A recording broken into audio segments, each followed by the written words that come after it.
Bonsoir et bienvenue à vous en direct sur Public Sénat. Voici les titres du 22h ce soir. Agression de 3 militaires à Nice en faction devant un centre communautaire juif. Les militaires ont été attaqués par un homme armé d'un couteau. Blessés, leur état n'inspire pas d'inquiétude ce soir. L'agresseur Moussa Koulibaly avait été refoulé il y a peu par les autorités turques après avoir été signalé par le renseignement français. Les détails à suivre. L'organisation terroriste État islamique affirme avoir brûlé vif le pilote jordanien détenu. Amman confirme ce soir la mort de ce militaire depuis plusieurs semaines. Capturé en décembre dernier, il menait un raid dans le cadre de la coalition internationale. Le positionnement de l'UMP face au Front National suscite remous et fractures. Après plus de 2 heures de réunion ce soir, lors du bureau politique, le parti opte de justesse pour le ni-ni. Il appelle ses électeurs à ni voter pour le PS, ni pour le FN, donc à voter blanc ou à s'abstenir. Mais cette position n'est pas partagée par tous. Ce n'est pas non plus l'avis prôné par Nicolas Sarkozy. Débat et analyse ce soir sur cette stratégie face au FN, avec de nombreux invités en notre compagnie. Enfin, les experts à l'Élysée en costume sombre et chemise blanche, les champions ont été félicités par le président de la République. Au programme photo collective et remise de médailles. Avant de partir, ils ont aussi poussé leur cri de guerre dans la cour de l'Élysée. Extrait tout à l'heure. Voilà pour le programme de votre 22h. Merci d'être en notre compagnie ce soir. L'agression des 3 militaires à Nice a été condamnée par François Hollande qui parle d'un acte criminel. Les ministres de la Défense et de l'Intérieur, Jean-Yves Le Drian et Bernard Cazeneuve, sont arrivés sur place tout à l'heure. Les militaires en faction devant un centre communautaire juif ont été attaqués par un homme armé d'un couteau. Les faits avec Monir Soussi. Les 2 militaires blessés sont hors de danger, mais l'un est gravement touché à la joue et l'autre au bras. L'agression a eu lieu sous ces arcades vers 14 h.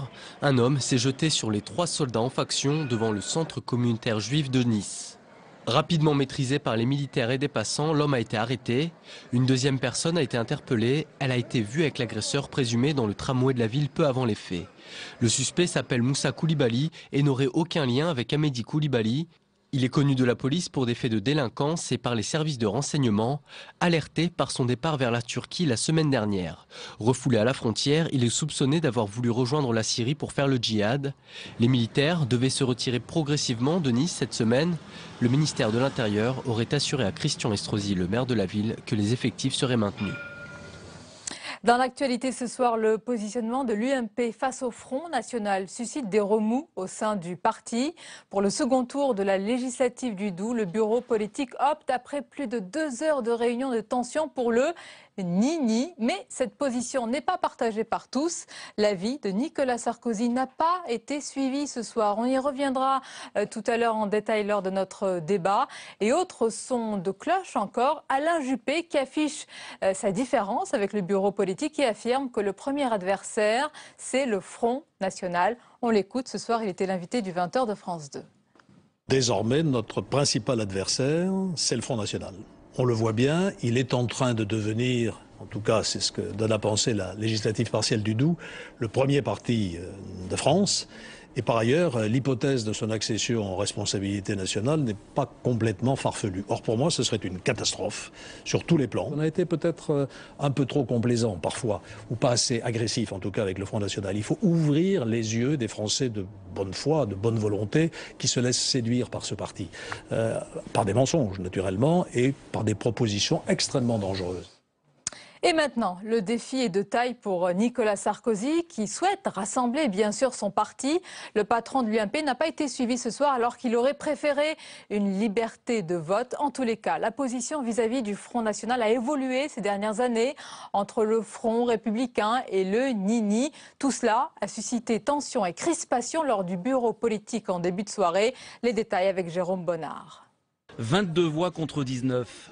La motion qui avait la préférence du président de l'UMP, Nicolas Sarkozy, est finalement rejetée après plus de 2 heures de discussion. Ce soir, c'est bien le ni-ni, ni PS, ni FN qui l'emporte. Nicolas Sarkozy, lui, souhaitait faire barrage au Front National. Il appelait les électeurs de la 4e circonscription du Doubs à voter soit socialiste, soit blanc ou à s'abstenir. Est-ce un revers pour l'ancien président? À la sortie du bureau politique, la question est posée. Le Front National aujourd'hui est en tête et il faut absolument combattre. Ça, c'est à l'unanimité. Il n'y a pas une seule voix discordante sur cette question. C'est le maintien de la position, c'est le maintien de la position de toute façon de l'UMP. Donc il n'y a pas... Ce n'est pas la première fois que Nicolas Sarkozy aura une position qui n'est pas majoritaire au sein du parti. Mais ça n'est pas de cette façon qu'il faut présenter les choses. Nicolas Sarkozy était dans son rôle à la fois d'organiser le débat, de permettre ce vote et aussi d'amener plusieurs propositions sur la table. Déjà hier sur son blog, le maire de Bordeaux s'était clairement positionné de son côté en appelant à voter PS sans tenir compte des consignes de Nicolas Sarkozy. Une déclaration comme un symbole des divisions qui animent l'UMP. De quoi compliquer la tâche de Nicolas Sarkozy qui comptait bien rassembler sa famille politique et parvenir à un consensus. Ce soir à l'UMP, personne ne semble sortir vainqueur de ce vote serré. Qui se cache derrière la moustache de Philippe Martinez? Le successeur de Thierry Lepan à la CGT est un ancien technicien de Renault, Boulogne-Billancourt, où il était délégué syndical central. Il dirige depuis 2008 la Fédération des métaux et il vient d'être élu à la quasi-unanimité à la tête de la Confédération syndicale. Son portrait par Audrey Vuettaz. Moustache fournie, tenue décontractée, Philippe Martinez est le nouveau visage de la CGT. Il est métallo comme Thierry Lepan, son prédécesseur, mais la comparaison s'arrête là. Le style est différent, l'expérience aussi.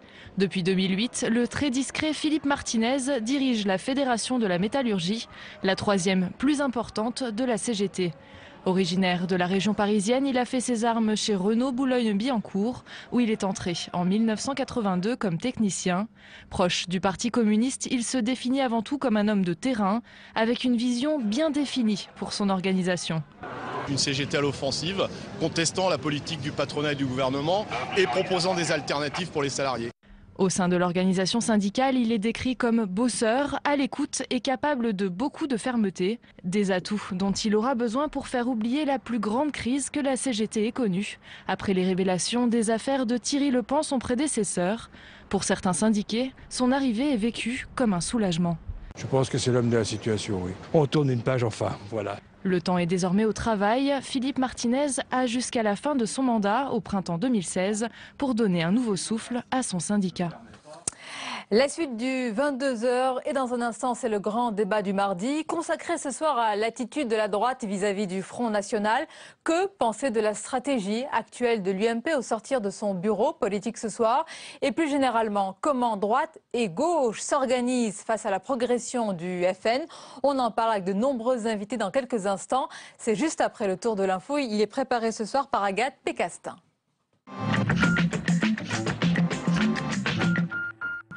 L'État islamique affirme avoir brûlé vif le pilote jordanien retenu depuis le 24 décembre dernier. Une véritable barbarie qui vient s'ajouter à l'exécution du journaliste japonais la semaine dernière. Les djihadistes de Daesh réclamaient la libération d'une des leurs. Le gouvernement jordanien a affirmé qu'il exécutera la djihadiste irakienne. François Hollande a rendu hommage aux 9 soldats français morts dans le crash d'un F-16. Aux côtés du chef d'État, d'autres personnalités politiques, comme Marine Le Pen. Le président de la République a tenu à rappeler l'importance de l'unité nationale. La semaine dernière, l'avion de combat s'est écrasé après une panne au décollage lors d'un exercice sur une base aérienne espagnole. 3,5 millions de personnes mal logées en France. C'est le chiffre accablant présenté par le nouveau rapport 2015 de la Fondation Abbé Pierre. Depuis 2001, ce chiffre a doublé. Logements insalubres ou surpeuplés, ils sont de plus en plus nombreux à vivre dans des conditions plus que difficiles, particulièrement les jeunes et les familles. Après 5 heures d'audition, Jean-François Copé est mis en examen pour abus de confiance. Les juges financiers reprochent à l'ancien patron de l'UMP d'avoir décidé du sarcoton. À la suite des pénalités des comptes de campagne de 2012 de Nicolas Sarkozy, les militants avaient réglé la note, près de 400 000 € au total. Il y a un problème d'appréciation juridique. Nous sommes en parfait désaccord avec les magistrats instructeurs sur le fait que le paiement de ces sommes constituerait un abus de confiance. Le rendez-vous devient une habitude. L'équipe de France de handball a célébré sa victoire au mondial de 2015 à l'Elysée. Pour son 5e titre, une photo de famille en haut des marges s'impose, comme la présentation du trophée. En 2011, les joueurs avaient déjà été reçus par Nicolas Sarkozy. Et on termine avec le dessin du jour signé Plantu pour Le Monde. Le dessinateur s'amuse des directives électorales du patron de l'UMP.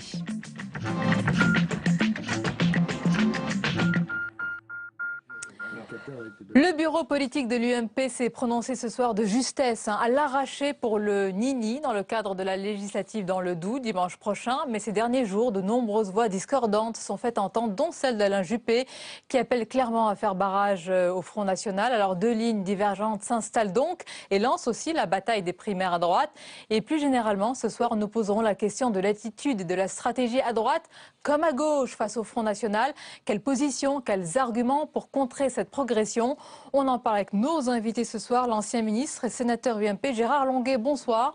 Et bienvenue. Avec nous également Marie-Pierre de la Gontrie, bonsoir. Bonsoir. Secrétaire nationale au PS et vice-présidente du Conseil régional d'Île-de-France. Nous accompagne l'écrivain et essayiste Denis Tinillac, bonsoir. Bonsoir. Bienvenue, vous êtes l'auteur du livre Chirac-Hollande, une histoire corrézienne, aux éditions Plomb. Avec nous également Maître Jean-Pierre Mignard, bonsoir. Bonsoir. Avocat donc, on rappelle souvent que vous êtes un proche de François Hollande. Et voici votre dernier livre, Gardien de nos frères, aux éditions Stock. Alors Gérard Longuet, je vais commencer par vous, puisque le bureau politique de l'UMP s'est achevé il y a peu, au terme d'un bureau politique marathon, à l'arraché. La position, c'est le ni PS, ni Front National. D'abord, est-ce que c'est votre position également ? J'aurais été électeur dans le Doubs, je n'aurais pas voté Front National quoi qu'il arrive. Et pas à cause du Front républicain qui est hors de sujet, mais simplement parce que ce parti refuse l'Europe. L'Europe est une chance pour la France. Les socialistes ont choisi l'Europe. Je trouve qu'ils conduisent mal la France en Europe, mais au moins ils ont fait ce choix. Nous avions fait le même en 92. Nous l'avons reconfirmé et par conséquent... Vous avez voté masse. Et si vous voulez, au premier tour, on choisit. J'aurais choisi l'UMP. Et au deuxième tour, j'élimine celui qui est sur ce sujet le plus loin que moi. Il y a eu lors de ce bureau politique des coups de colère, on le lit, beaucoup de tensions, ça tangue pas mal. Une question se pose également ce soir, on va débattre plus largement dans un instant de l'attitude face au Front National, mais concernant le chef et le président Nicolas Sarkozy, est-ce que cela le fragilise? Ce n'est pas sa position qui a été adoptée. Vous avez les mots en leur sens. Le chef s'appartient à une autre culture, c'est une culture de l'autorité. Un parti politique, c'est une culture du débat. En acceptant d'être président du Parti républicain, du parti l'UMP, pardonnez-moi, je suis vieilli parfois, et je me rajeunis par la même occasion. En acceptant d'être président de l'UMP, Nicolas Sarkozy a accepté les règles de l'UMP. Et ces règles sont, comme dans tous les partis, le débat. Elles ont un peu changé dans un parti un peu bonapartiste. Non, moi j'appartiens à la tradition UDF qui a toute sa place dans l'UMP. On a toujours discuté, on a même parfois pinaillé et on s'est toujours mis d'accord après débat. Alors les réactions, Marie-Pierre de la Gontrie, donc la position officielle de l'UMP aujourd'hui connue et du parti, ni appelé à voter pour votre candidat, ni au Front National. Quelle est votre réaction ce soir? D'abord, dire qu'au Parti Socialiste, on a quelques secondes après un résultat du même ordre, dans l'autre sens évidemment, on annonce tout de suite que nous nous portons ou nous demandons à nos électeurs de se porter vers le candidat qui n'est pas le candidat du Front National. On rappelle souvent, mais c'est important parce qu'au fond ça a été l'acte fondateur de ce type de choix. Malheureusement, la première fois nous avons eu à le faire de manière aussi radicale. L'élection présidentielle de 2002. Mais je pourrais rappeler d'autres périodes. Parce que moi, j'ai été élu à la région en 1998 et nous étions à l'époque sous un régime électoral dans les régions où il n'y avait pas de majorité automatique. Et j'ai été élu en Île-de-France et dans d'autres régions françaises, il y a eu cette situation où le RPR à l'époque a eu ce choix à faire et ça tanguait. Excusez-moi, monsieur Longuet, je termine juste. Ça a tangué beaucoup puisque 4 régions se sont trouvées dirigées par une alliance RPR-FN, pas d'autres régions, comme par exemple la région Île-de-France. Et je crois que c'était lié beaucoup, me semble-t-il, excusez-moi si je m'évade un tout petit peu, au leadership qui s'exerçait dans cette région et aux personnalités qui ont pesé, me semble-t-il, à ce moment-là. C'est peut-être des considérations plus locales. Voilà. Non, ce n'est pas des considérations locales. Je parle juste de Philippe Séguin, qui n'était pas vraiment un acteur juste local, parce que je reviendrai peut-être tout à l'heure à la question du leadership vous parliez de chef en récusant ce terme, mais de leadership. Donc, au Parti socialiste, nous n'hésitons pas. Et c'est vrai qu'en 2002, vous savez, je ne sais pas si vous le disiez de manière un peu souriante en disant ils vont encore nous rappeler 2002. Je sentais que c'était ça que vous vouliez non, pas dire. Du tout. Mais je pense qu'en 2002, la France a raté quelque chose. Je vais vous dire, en 2002, moi j'étais là le soir, enfin avec ça a dû être très triste pour vous, je l'imagine. C'est très particulier parce que de toute façon personne ne s'attendait à ça. En 2015, et ensuite expliquer. Nous sommes ici 2 militants politiques et responsables politiques. Expliquer à des personnes à qui on a fait une campagne qu'il va falloir changer radicalement, mais très très vite. Moi, je l'ai fait dans les minutes qui ont suivi. Évidemment, nous allions voter Chirac. Dire pour moi, il n'y a pas d'alternative. Donc, du coup, quand je regarde ce qui se passe à l'UMP, j'ai entendu ce matin Nicolas Sarkozy. Donc, votre réaction, Marie-Pierre Lagontrie? Je trouvais que la position de Nicolas Sarkozy était un progrès, puisqu'il n'appelait pas à voter socialiste, mais il disait néanmoins il ne faut pas... Barrage au Front National. La position de M. Longuet, pour d'autres raisons, est également, si je peux me permettre ce jugement de valeur qui n'a pas lieu d'être de ma part, un progrès par rapport à, c'est-à-dire effectivement constater que, mais visiblement impossibilité... On va faire réagir également, évidemment. De trancher sur ce point. Jean-Pierre Méniard et Denis Tillignac. Denis Tillignac, quel est votre regard sur la progression également du parti? On a parlé à un moment du Front républicain il y a plusieurs années, du Nini, de la position ce soir de Nicolas Sarkozy qui se rapproche finalement celle d'Alain Juppé, faire barrage au Front National, même si Alain Juppé appelle plus clairement peut-être à aller vers le candidat socialiste. On va revenir sur les raisons. Denis Tillignac. C'est pas les mêmes. Bon, de toute façon, il n'y avait pas de bonne solution. Il n'y avait pas de bonne solution pour Sarkozy. Pourquoi Gérard Longuet l'a un peu évoqué en filigrane? Parce que en fabriquant l'UMP à la va-vite en 2002, on a mélangé une droite bonapartiste, populaire, plutôt souverainiste, et un centre et une droite plus libérale, plus orléaniste, on dit, tocquevillienne, plus européiste aussi. Et à partir de ce moment-là, si vous voulez, Sarkozy est écartelé avec ceci qu'il faut dire. Alors il y a les deux à l'intérieur de la famille politique au niveau des dirigeants, tel mon ami Longuet. Mais il faut savoir que l'électorat de l'UMP est favorable au vote pour le Front National dans une situation comme celle du Doubs, dans des proportions probablement de 80 ou 90%. Il ne faut pas se faire d'illusions. Ils se sentent plus proches. Oui, parce que l'électorat de l'UMP est resté bonapartiste, alors que ses dirigeants, certains d'entre eux, sont on va en parler, c'est très intéressant. Et Sarkozy est obligé d'arbitrer, donc des arbitrages comme ça, Nini, c'est pas très sexy. Jean-Pierre Méniard, même question, votre regard sur l'évolution de cette position face au Front National? Je pense qu'il faut simplement faire un constat. Je me demande si la droite française ne connaît pas aujourd'hui les premiers effets d'une véritable explosion, c'est-à-dire d'une crise extrêmement profonde qui l'amènera à se diviser, à aller jusqu'au bout de ses divisions, à aller jusqu'au bout des recompositions qui l'attendent, et peut-être sur ce point, en effet, à faire d'autres choix que le clivage gauche-droite, dans lequel, effectivement, nous nous enfonçons les uns les autres. J'écoutais à l'instant M.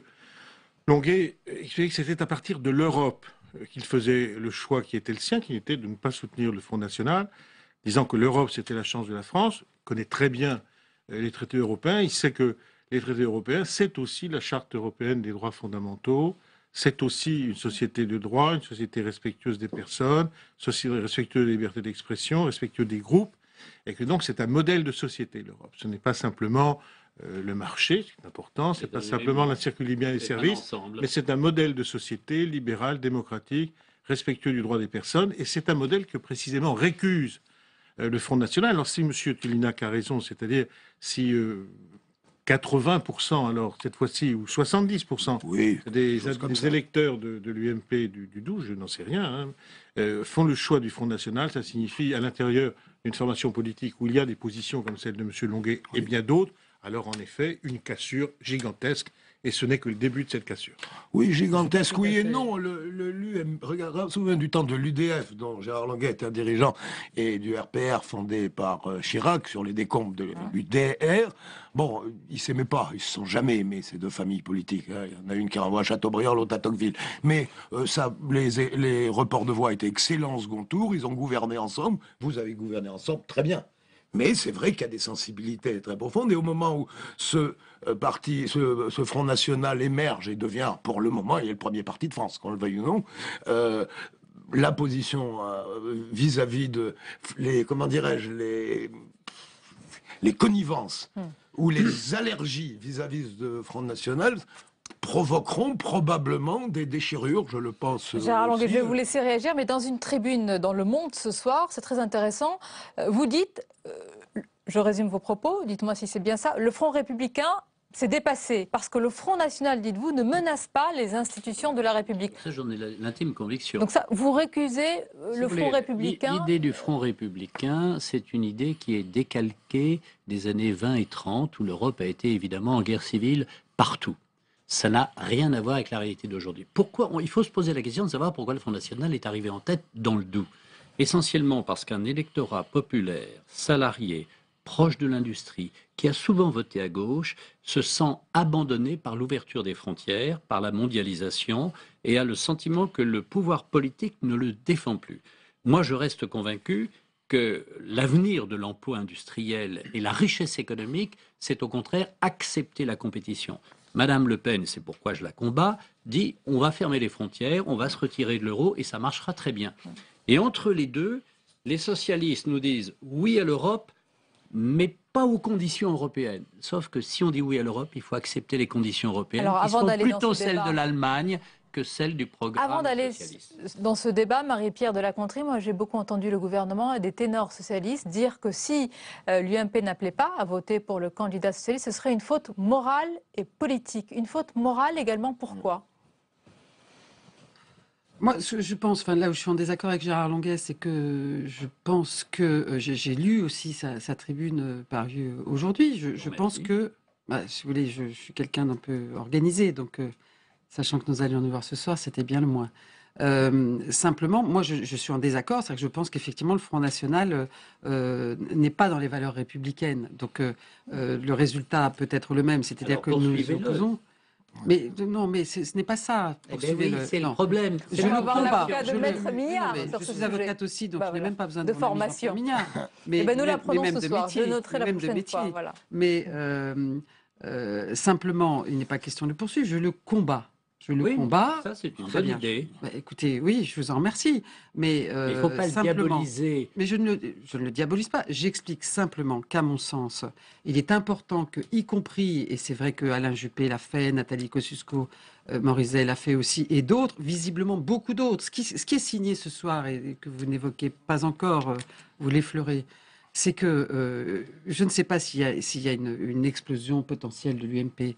Mais ce soir, il y a une crise de leadership absolue de Nicolas Sarkozy, qui a, pendant un temps, on l'a vu en 2007, qui a su faire tenir ces deux familles ensemble, et qui aujourd'hui ne le peut pas. Et si j'ai bien regardé le score de ces résolutions qui ont été votées, ça a été très juste. C'est-à-dire qu'en gros, la moitié était pour la position de Nicolas Sarkozy, mais pas assez, la moitié moins. Exactement, et de justesse. Mais si j'ai bien compris votre position, vous saluez quand même l'évolution de Nicolas Sarkozy, mais en même temps, vous pointez son manque de leadership. Non, mais attendez, c'est bien ça.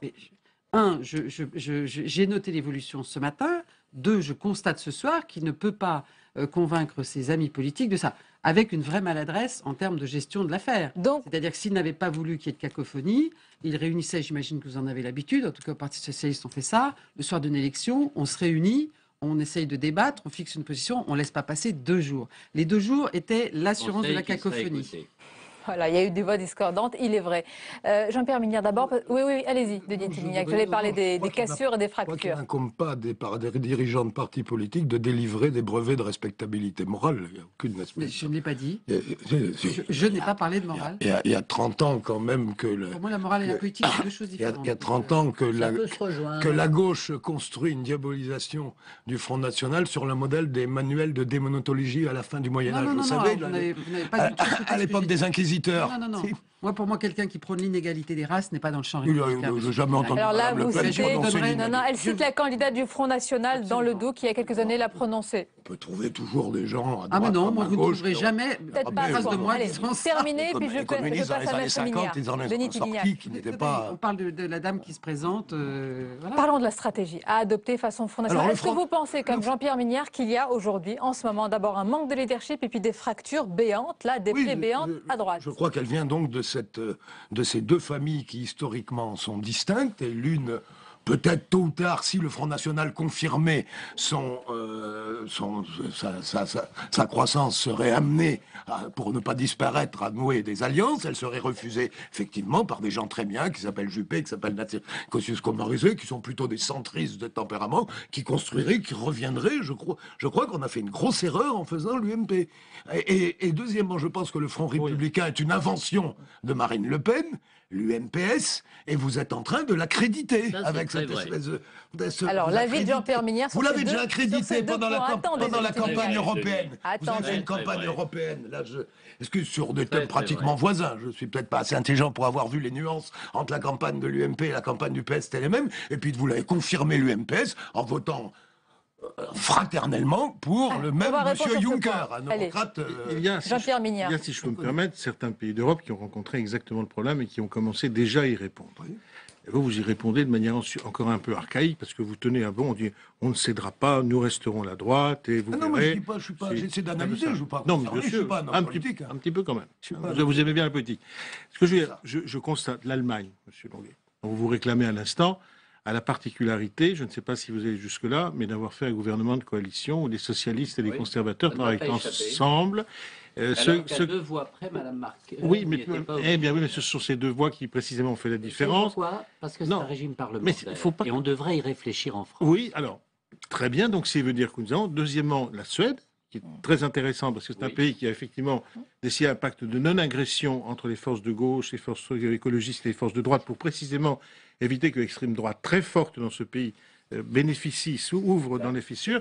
Donc il y a un certain nombre de pays qui ont tenté effectivement contre les clivages classiques de créer des anticorps pour éviter effectivement de voir le corps social se fissurer. Le Front National, je ne veux pas diaboliser le Front National, ce que je constate simplement, je pense que c'est un parti qui est assez maurassien, même si l'écrit, la plume n'est plus celle de Maurras, mais il est assez maurassien, mais ce n'est pas tant que ça. Je pense qu'à partir du moment où ce parti se fait un parti, au fond, assez nationaliste, fait le choix, en tout cas, du protectionnisme dans un premier temps, de la fermeture, cela va l'amener inévitablement, effectivement, à des politiques intérieures, à des politiques sociales, sur le plan du droit, sur le plan même de l'organisation de la vie publique, qui vont effectivement tendre de plus en plus et poser, cette fois-ci dans un deuxième temps, la question du modèle républicain. Il y sera entraîné par les choix protectionnistes et d'une certaine manière nationalistes qui sera fait, quelle que soit la sincérité de tel ou tel qu'on peut entendre, et dont a priori, il n'y a pas lieu de penser qu'il veuille se transformer en Waffen. Ça, je suis bien d'accord, mais je pense que la logique, elle est là. Alors on va poursuivre. Attendez, Denis Télignac. La position de M. Mélenchon et du Parti communiste. Le Pen, c'est Mélenchon quand même avec la Marseillaise. Attendez. Revenons à notre sujet. Il y a en tous les cas une évolution dans l'histoire de la droite sur cette stratégie. Monsieur Longuet, pardonnez-moi. Il y a une évolution dans l'histoire de la droite sur cette stratégie face au Front National. Le Nini est arrivé en 2011 et avant. On va voir un rappel des faits avec Mounir Soussi. On reviendra ensuite sur ce débat, puis on élargira également, vous l'avez dit, Marie-Pierre de la Gontrie, au rôle quand même ce soir de Nicolas Sarkozy. C'est une question qui se pose, Gérard Longuet. Regardez. Que reste-t-il du Front républicain ? Le refus de l'UMP d'appeler à faire barrage au FN confirme un changement de stratégie pleinement assumé depuis 2011. Nicolas Sarkozy, président à l'époque, et Jean-François Copé, patron de l'UMP, dessinent la nouvelle ligne officielle, le Nini. Ni PS, ni FN.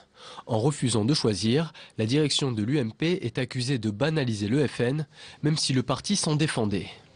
Le seul point sur lequel on n'est pas souple du tout, c'est l'alliance avec le Front National. Ça, on ne veut pas en entendre parler, et jamais. Bon, pour le reste, pas de front républicain au sens, pas d'appel systématique à voter pour la gauche. Voilà. En ne donnant aucune consigne de vote, la droite ménage les électeurs d'extrême droite dont le nombre est en régulière augmentation. Pendant la présidentielle de 2012, Nicolas Sarkozy a pris en compte cette poussée dans les urnes en refusant de diaboliser Marine Le Pen et donc ses électeurs. Il y a un distinguo entre la candidature et ce qu'elle dit. Je peux dire que sa candidature n'est pas choquante dans l'histoire de la République et par rapport à la République. La digue érigée dans les années Chirac s'est fissurée. L'UMP ne joue plus le jeu du Front républicain. Un choix dénoncé par le PS. Dans la législative partielle de Villeneuve-sur-Lot en 2013, les socialistes avaient soutenu le candidat de droite face au FN. Marine Le Pen, elle, compte les points. La première conclusion à tirer de cette élection, c'est la fin, la mort du Front républicain. Un Front républicain en lambeaux qui déchire aujourd'hui la droite où deux lignes s'opposent. Et officiellement, c'est celle du Nini qui l'a définitivement emporté. Alors, je vais faire réagir Gérard Longuet et Marie-Pierre de la Gontrie. Gérard Longuet, on voit bien au fil des années qu'il n'y a pas de conviction profonde, de religion sur l'attitude à adopter. C'est très fluctuant et c'est presque désarmant, j'imagine, pour les militants et les sympathisants. C'est pas complètement anormal parce que d'abord, quand vous êtes dans l'opposition, vous êtes en général exaspéré par le gouvernement. Il se trouve que le gouvernement est socialiste, qui ne donne aucune chance de succès à notre pays et que nos électeurs en veulent au gouvernement et ils ont envie de le dire. Il se trouve que la circonscription était socialiste, ils ont envie de sortir le socialisme par tous les moyens. Moi, je leur dis avec beaucoup de sang-froid, pas par n'importe quel moyen, parce que si on doit remplacer un socialiste qui n'est pas très bon et qui accepte l'Europe par quelqu'un qui n'est pas bon du tout et qui refuse l'Europe, vous faites une mauvaise opération. Il y a un deuxième problème, c'est que le Front National, il faut être lucide, a changé. Je suis quelqu'un qui vient de la droite, je la connais bien. Le Front National n'est plus de droite. C'est un Front National qui vient des milieux ouvriers, qui vient des milieux qui ont le sentiment d'être victimes de l'ouverture des frontières, de la concurrence, d'une certaine déqualification et qui n'ont plus confiance dans leur pays. La droite traditionnelle, qu'on la qualifie d'orléaniste, de tocquevillienne, cher Denis, ou de libérale, elle n'est pas au Front National et Marine Le Pen a un discours qui est un discours sur le plan économique, qui est un discours étatiste. Et c'est une réponse et une sécurité pour cet électorat.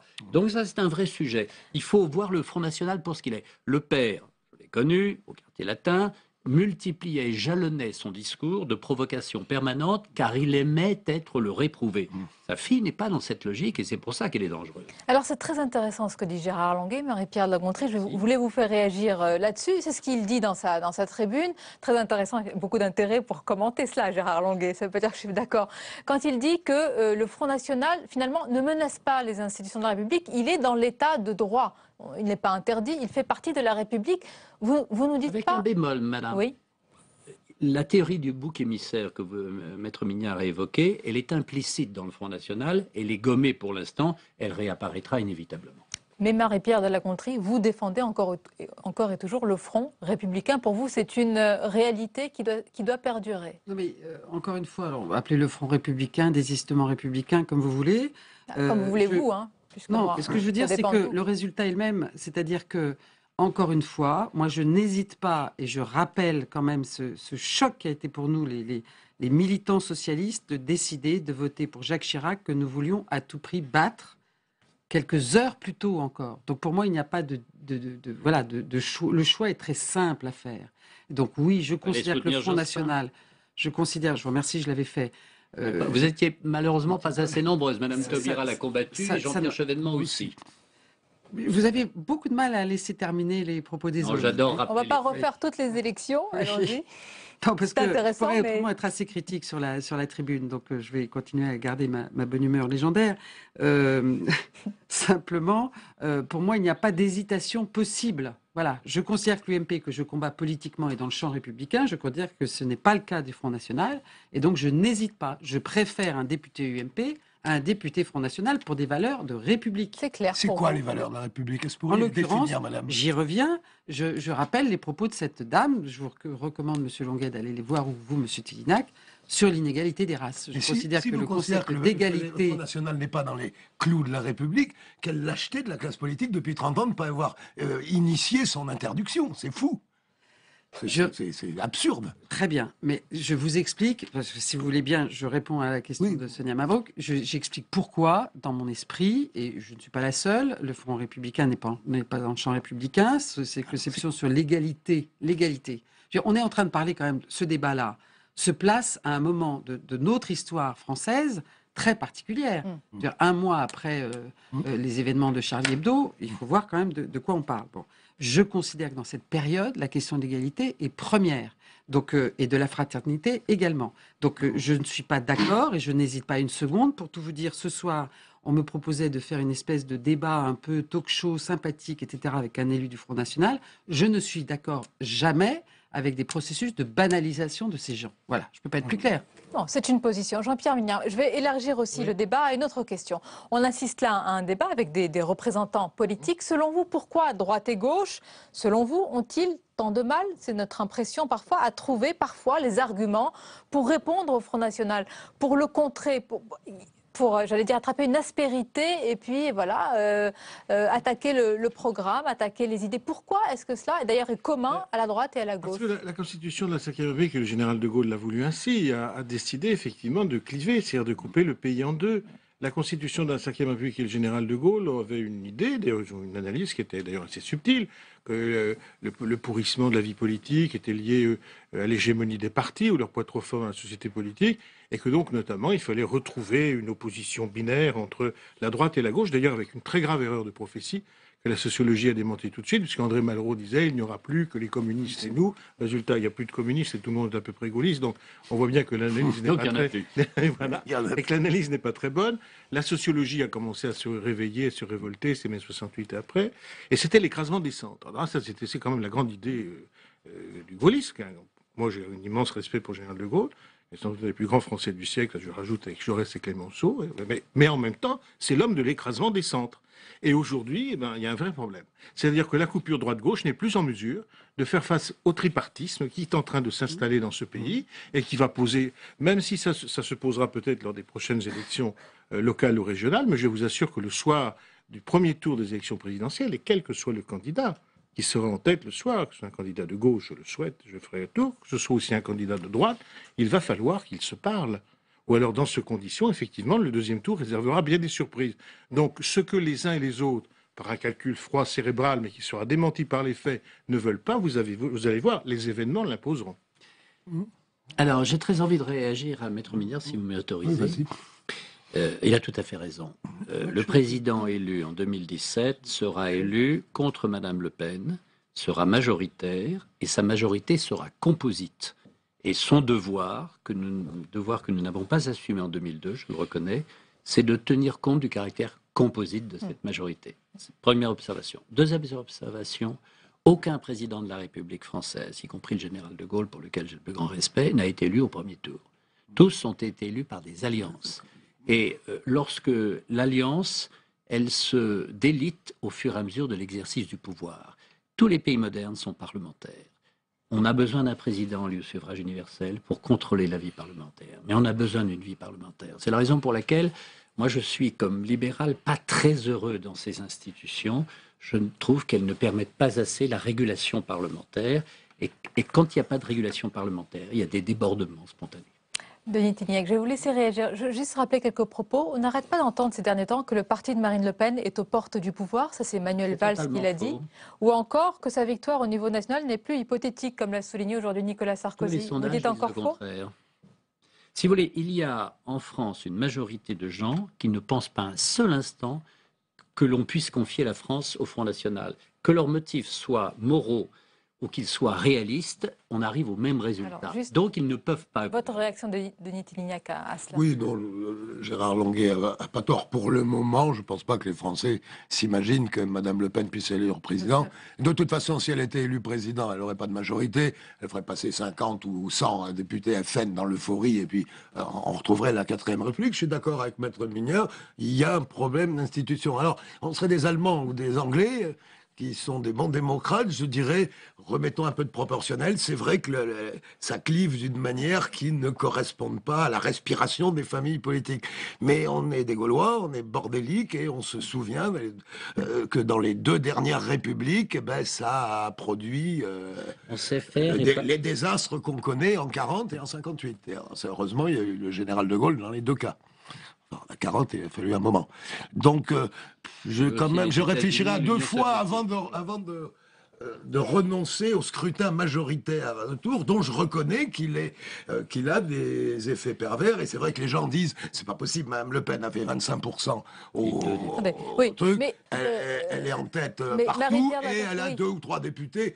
Très bien, mais d'élection, de sondage en sondage et d'élection en élection, Marie-Pierre de la Gontrie, à chaque fois, il y a une limite, il y a une barre qui est repoussée. Il y a eu un récent sondage qui évoquait les 30% au premier tour de 2017. Est-ce que les propos, soit de Nicolas Sarkozy et de Manuel Valls, il y a quelques mois, vous semblent, j'allais dire, plausibles, cohérents, réalistes, pertinents? Moi, il me semble absolument pertinent et je dirais à Denis Tignac que je trouve qu'on ne peut pas à la fois dire, comme il l'a dit tout à l'heure, que selon lui, dans le Doubs, Peu importe, 70-80%, enfin peu importe. Un grand nombre. Je pense que. Non, mais c'est un raisonnement. J'essaye de comprendre la logique de votre raisonnement. Vous dites que selon vous, une part essentielle de l'électorat du premier tour de l'UMP est prête à voter FN au deuxième tour. Donc dans ce cas-là, je ne vois pas très bien comment vous ne pouvez pas poursuivre votre raisonnement en pensant que les mêmes personnes pourraient voter pour Marine Le Pen à la présidentielle. Ça, c'est la deuxième chose, c'est que quelqu'un avait dit, je crois que c'est Jean-Marie Le Pen, que de toute façon, les Français préféreront toujours l'original à la copie. Et je pense qu'on est en train de s'en rendre compte. Donc, vous savez, personne ne pensait que Jean-Marie Le Pen serait présent au deuxième tour en 2002. Personne. Madame Chirac, depuis un mois au moins. Bon. Je voudrais aussi... Donc oui, je pense qu'il faut être... Voilà, c'était la réponse à la question. Je voudrais terminer aussi en évoquant Nicolas Sarkozy. J'y reviens, c'était ma première question à Gérard Languet, mais vous vous doutez bien que demain, à la une des journaux, et je vois à l'instant Le Figaro et son édito, il va être beaucoup question du patron de l'UMP, beaucoup, y compris dans votre camp. On parlait d'une magie, peut-être, qui s'est un petit peu envolée autour du chef. Il est le chef de ce parti. Est-ce qu'il y a quelque chose... Certains ont dit qu'il n'est plus en phase avec le pays. Est-ce que ce soir également, il n'est plus en phase avec son parti? Non, je crois que la vie politique est très dure. Lorsque vous êtes président de la République, vous avez une légitimité qui vous donne une autorité naturelle, y compris chez vos partisans. J'ai vécu l'après-81 de Valéry Giscard d'Estaing. Ça a été très dur pour lui. Et il a été contesté d'abord dans son propre camp. Donc Nicolas Sarkozy revient, est élu largement, mais pas d'une façon exclusive, président de l'UMP. Et il a à côté de lui des femmes et des hommes politiques de talent qui ont envie d'exister. Et la seule façon d'exister en politique dans un univers médiatique, c'est de s'exprimer, et en général de s'exprimer différemment. Donc son chemin va être un chemin difficile. La machine médiatique, simplement, il a du caractère. Non, mais c'est un problème de caractère et c'est un problème d'adaptation. Le caractère, il a l'énergie. L'adaptation, il ne l'a pas encore. C'est-à-dire, il n'est plus président de la République et il faut qu'il accepte cette idée que les gens qui sont autour de lui ne se comportent plus avec la révérence qu'il avait. Denis Télignac. Et ils ont pris des années et des ambitions. Il me semble, dès lors qu'on constate quand même un peu cette fracture, apparemment ils se sont un peu chamaillés ce matin. Et ce soir surtout, oui. Il semble qu'il apparaît un espace alors qui correspondrait au Front républicain évoqué par Madame de Gontrie, ça, autour de Juppé, pour faire court, et puis un autre plus droitier, mettons, plus... RPR des hautes époques. Soit Sarkozy le rejoint parce que je crois quand même que l'électorat est là, soit il aura beaucoup de difficultés parce qu'il sera dans un exercice d'équilibre. On ne pas une légitimité à la tête d'un parti par des coups tactiques. Le problème aujourd'hui, c'est que ça se réduisait à une lecture tactique. Qu'est-ce qu'il fasse d'autre? Pour conclure peut-être, oui, Jean-Pierre Mignard. Juste un mot. Oui. Lorsque le général de Gaulle a quitté la présidence du RPF, c'était dans les années 51, ça a été très dur pour lui. Lui qui avait été l'homme du 18 juin 1940 et de la Restauration, ce sera pas un chemin de rose pour il a Nicolas été Sarkozy, traité on le constate. Comme n'importe quel chef politique qui est étranglé par ses propres Oui, la conclusion, amis. Jean-Pierre Mignard. Je crois que le candidat ou la candidate, enfin le candidat qui pourra l'emporter sera celui qui, venant de la gauche ou de la droite, sera le candidat du rassemblement de 2/3 des Français. C'est ça totalement nouveau. Que ça se fasse au premier tour et plus certainement au deuxième tour. Et c'est dans ces 2 années que se construit effectivement cette figure. Eh bien, vous êtes d'accord. Merci à vous pour ce débat. Merci Marie-Pierre de la Gontrie, Jean-Pierre Mignard, Denis Télignac et Gérard Languet. On arrive à la fin de ce journal. Merci à vous. Merci de votre fidélité. Belle et douce nuit à vous.